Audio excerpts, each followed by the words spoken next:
We do a lot of videos talking about installing Christmas lights and decorations, but we really never talk about taking it back down, and we do get a lot of questions about how to properly take down Christmas lights. So that's what we're going to go over today. The way you take it down will set you up for success the following season, so it's important to follow a few tips and tricks. Let's get started. First and foremost, you want to stay away from the storage solutions that the big box retail places sell.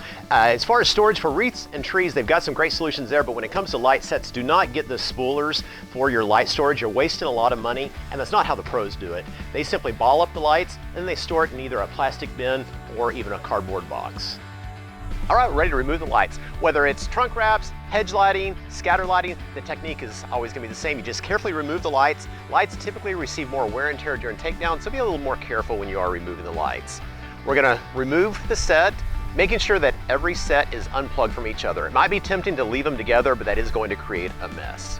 The pros typically like to use 50 light, 70 light, or 100 light sets. Avoid those super long sets. They're hard to manage, hard to take down, and hard to store. So stick to what the pros are using, which is anywhere from a 50 bulb to a 100 bulb light set.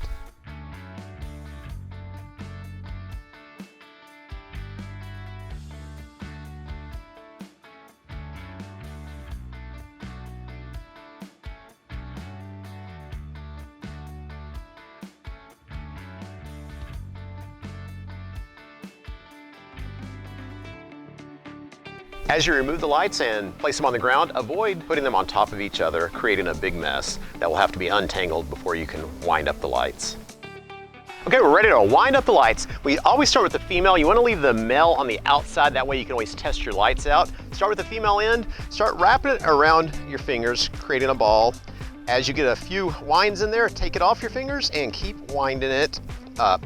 As you go, make sure your cord is straightened out so it's not twisted. That'll also make the next year's installation easier. Just keep untwisting that wire and keep balling it up until you get to the end of the wire.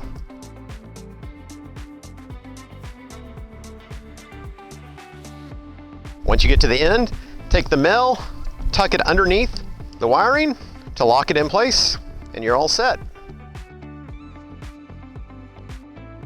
All right, ready to start taking down our stake perimeter lighting. Now, whether it's a ground perimeter or building perimeter, the technique is the same.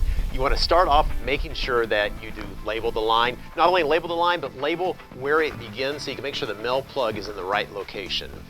Once you get it labeled, you're ready to start removing. For stakes, I do recommend leaving the stake on there. If it's a perimeter lighting with a light clip, it depends on the type of clip. If it's a clip that comes off easy, it's probably better to go ahead and remove the clip. If it's a type of clip that locks in from the bulb, then you could probably leave your clip on the lights.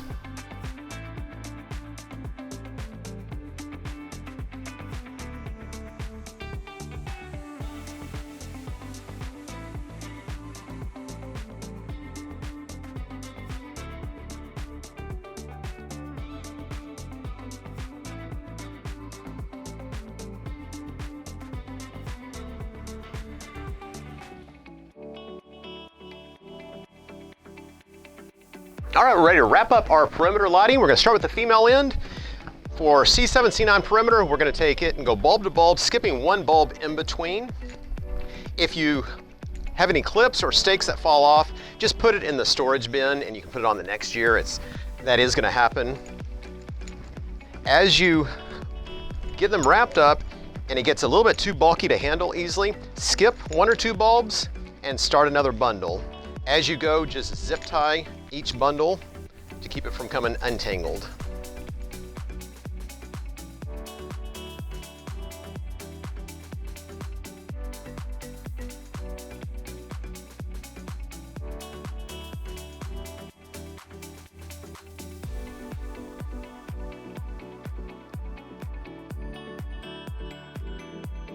All right, we're ready to store everything away for the off season. Make sure everything is dry. If you took it down, it's wet, leave it open and let it air out before you seal up the bins.